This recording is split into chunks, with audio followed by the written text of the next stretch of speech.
Hello， 大家好，我係 Leo 啊。今日我哋嚟到惠陽雅居樂，又睇一套筍盤啊。依家我哋所處嘅位置呢，就係雅居樂2期嘅樓下嘅商鋪。今日呢套筍盤呢，亦都係我哋2期嘅，啱先放出嚟一套筍盤吓。業主誠心要賣，面積90個方，大裝修、大部分家私電器，先至48萬，價錢非常之抵。咁我依家先同大家介紹下我哋依家2期嘅生活配套。可以睇到我哋呢度生鮮超市實景嚟噶啦，已經開業咗1年幾噶啦。入邊你可以買餸、買生活用品，一應俱全，咩都有。隔籬嗰啲燒臘店啊、小食店啊，同埋呢邊仲有我哋嘅奶茶店、藥房啊。所有都有，前面仲有好多其他行業嘅店鋪。反正你落嚟樓下，所有嘅生活必須要解決嘅問題都可以喺呢度得到解決。對面呢邊就係我哋1期同埋3期交匯處呢個地方。對面1期都有好多商鋪已經全部開晒噶啦吓。所以嚟講，我哋依家住緊2期呢個位置呢，生活配套就非常之方便。你落嚟樓下就咩都有啦。OK， 咁我哋依家再去小區入邊睇下我哋嘅花園綠化情況。OK， 我哋依家就嚟到我哋2期嘅大門口啦。可以睇到我哋2期大門口非常之大氣吓，好靚。同埋我哋呢度嘅入大門嘅方式好多種，你可以 lock 卡，你可以人面識別。如果你唔記得帶門卡嘅話都冇問題，因為我哋嘅保安工作人員係24小時喺呢度嘅，可以隨時幫你開門，非常之服務到位啊！因為我哋物業公司都係我哋雅居樂自己嘅物業，服務係非常之到位嘅。好，我哋依家再入去睇下我哋小區嘅綠化環境點樣。OK， 我哋依家就嚟到我哋2期嘅屋苑花園入邊啦，可以睇到整個花園嘅綠化係非常之靚嘅，而且好大。因為2期嘅佔地係5萬幾平方米，總共嘅話係由14棟組成嘅。咁小區綠化入邊嘅配套設施都好齊全。依家有我哋睇到嘅兒童遊樂設施啦，好多小朋友依家喺度玩緊嘅。同埋我哋前面仲有羽毛球、乒乓球同埋籃球場，都一應俱全。仲有同埋我哋嘅環住整個小區嘅跑道，你可以喺度小區入邊跑步都得。而且我哋物業公司管理得非常之好，可以睇到我哋嘅花園非常之嘅乾淨，因為我哋每日定期都會過嚟呢邊打掃衛生嘅，因為係我哋自己雅居樂嘅物業，所以管理好我哋自己嘅花園而且我哋物業費又唔貴，先至2蚊1，真係超抵嘅吓。咁事不宜遲，我哋帶你上去睇下房嘅實際情況。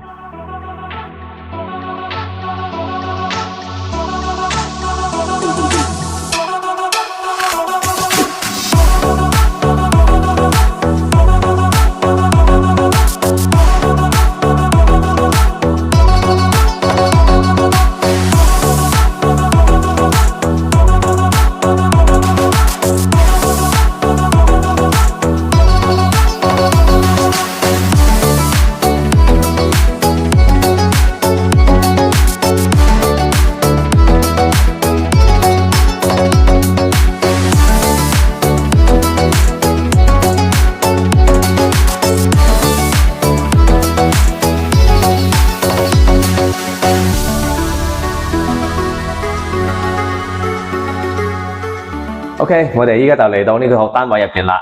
咁我就同你哋介紹下呢套單位嘅具體情況吓。呢套單位係90平方嘅一個3房2廳1廁嘅設計。咁我哋先入嚟睇我哋嘅廚房位置吓。OK， 我哋呢個廚房其實做咗一個 U 型嘅設計吓，係非常之闊落嘅。呢度預先已經係設計咗有個冰箱位，因為業主住得比較少，佢就配咗一個比較細嘅冰箱嘅啫。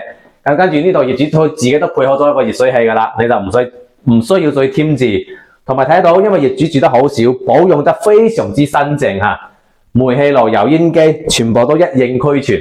呢度有個煤氣錶，只係用咗9個立方用得非常之少。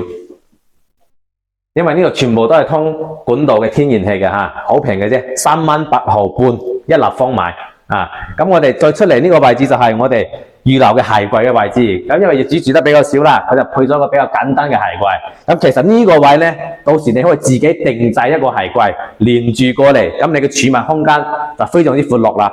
同埋可以連到我哋呢邊係屬於餐廳位啊嘛，因為呢個餐廳係好大嘅，你可以擺長形嘅台又得，圓台又得。咁呢個餐廳對面呢度，你可以連住呢一個鞋櫃，做過嚟呢面牆就可以做整個走櫃連埋一齊，咁樣睇起嚟就非常之好睇，同埋非常之實用啊！再過嚟我哋客廳呢個位置，因為客廳嘅開間係3米半嘅嚇，其實係好闊落噶啦，因為90平方做到3房單位，佢3米半嘅開間已經好 OK 噶啦。咁我而家坐喺度，對面擺個電視，哇幾舒服啊，係咪先？但係因為業主住得少啦，所以佢而家暫時未配呢個電視機喺度，但係佢有張梳化、茶幾同埋有台洗衣機，呢啲佢都係全部俾晒你嘅嚇。同埋上邊呢啲燈睇到未？好大嘅一個吸頂燈，同埋呢個餐廳呢個燈，佢其實係有帶風扇嘅嚇。你夏天嘅話，除咗佢可以照明，夏天你都唔使開空調，打開嚟佢上面就有風扇嘅。咁呢個廳同埋客廳同埋餐廳佢係連埋一體，所以睇起嚟就非常之大氣啦，唔會覺得夾嘅嚇。咁同埋我哋呢邊出嚟就係朝東南向嘅一個露台啦。咁呢個露台嘅話，景觀就無敵啦，朝向又好啦，同埋睇到我哋一線嘅山景。呢個山景係永無遮擋嚇，以後都唔會改變噶啦。你睇下呢度，每天一起身，哇！你企喺呢個露台睇到呢綠油油嘅一片，心情都特別好啦。同埋呢度負氧離子又高，空氣又好。本身交樓嘅時候呢，就得一個欄杆嘅，但係業主自己住，佢就加裝咗一個鋁合金嘅防盜網，同埋佢就飄出去咗少少，你上面就可以擺啲盆栽喺呢度種下花花草草啊，都非常之 OK 噶。同埋呢個露台嘅位置都好大，上面嘅話你可以裝2個曬衫嘅釣魚竿啊，洗衣機都可以裝出面都 OK 嘅嚇，因為呢個露台嘅面積都唔細。OK， 咁我哋再入嚟入邊睇下我哋其他房間嘅情況。咁頭先講到呢個90平方係3房1廁啊嘛，咁呢個廁所嘅話呢，就設計得非常之用心啦。佢做咗3分區嘅一個設計，呢度嘅話就係獨立嘅一個洗手盆，但係廁所嘅門呢，佢係安喺呢個位置嘅。所以嘅話，如果你哋同時有2個人起身啊，朝頭早啊要用廁所，咁我一個人喺度刷牙，另外一個人就可以入嚟呢度方便啊，互不影響，使用率就比較高。咁同埋我哋呢度淋浴嘅隔斷都做好晒㗎啦嚇，而且呢個隔斷好大㗎。你睇我成150幾間係咪喺呢度轉嚟轉去，完全冇問題，係咪先？一應俱全呢啲嘢，攞到手就可以用啦。咁我哋而家嚟睇下呢第一間房間。咁呢間房間嘅話，交樓嗰陣時其實係一個陽台嚟嘅，但係業主就自己加封咗呢個 L 型嘅呢個窗啦。咁呢個房間嘅採光就非常之好嘅，因為佢相當於有2面嘅採光，同埋呢個景觀視野都非常之無敵，前面都係冇遮擋嘅。咁業主佢本身都已經配咗一張1米半嘅床啊，呢張床都可以直接送俾你。咁呢邊位置你都可以加個衣櫃啊，呢個位置你加個梳妝台啊，都完全冇問題㗎呢間房。OK， 我哋再去睇下第2間。好，呢個第2間客房，因為業主住得少啦，所以呢間房佢就冇擺嘢。但呢間房嘅話都非常之靚，因為佢呢個飄窗都係向住東南邊嘅，景觀又係可以睇到我哋山景，好靚，同陽台睇出去係一樣嘅。咁同埋呢間房呢，其實面積都唔細嚇，有7個幾平方。最重要係呢個飄窗同呢個牆體佢連埋一體，到時你想擺個1.8米嘅床都 OK， 因為點樣做呢？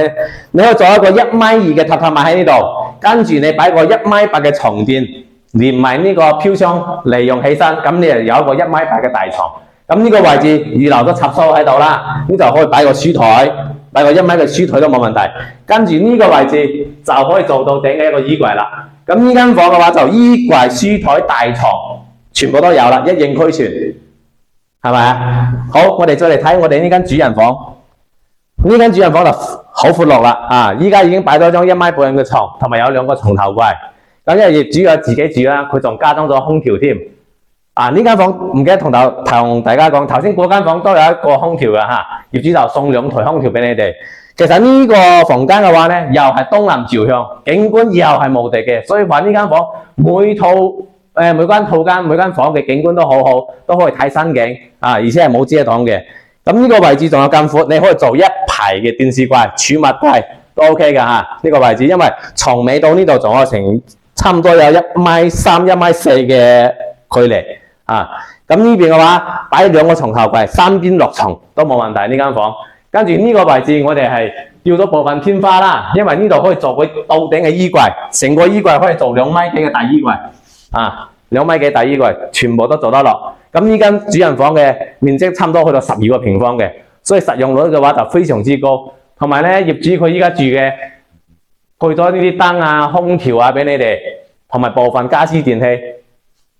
所以你而家你攞到手嘅話，基本上唔使再添置咩嘢，你都可以過嚟住噶啦。OK， 咁大概嘅情況就介紹到呢度。咁我就再同大家總結下呢間房嘅優點啦。呢間房90個平方，業主依家就誠心要賣嘅，佢嘅價錢先48萬，48萬嘅話先5000幾個單價，包埋裝修，包埋家私電器，係咪先？而且朝向又好，樓層仲好高，呢度係中間樓層10幾樓嚇。咁如果各位對我哋呢個單位有興趣嘅，可以訂閱我哋嘅頻道，同埋隨時聯繫我哋嘅工作人員。咁我哋喺深圳各大口岸都有專車接送嘅。咁 OK，咁呢期嘅視頻就到呢度，好，拜拜。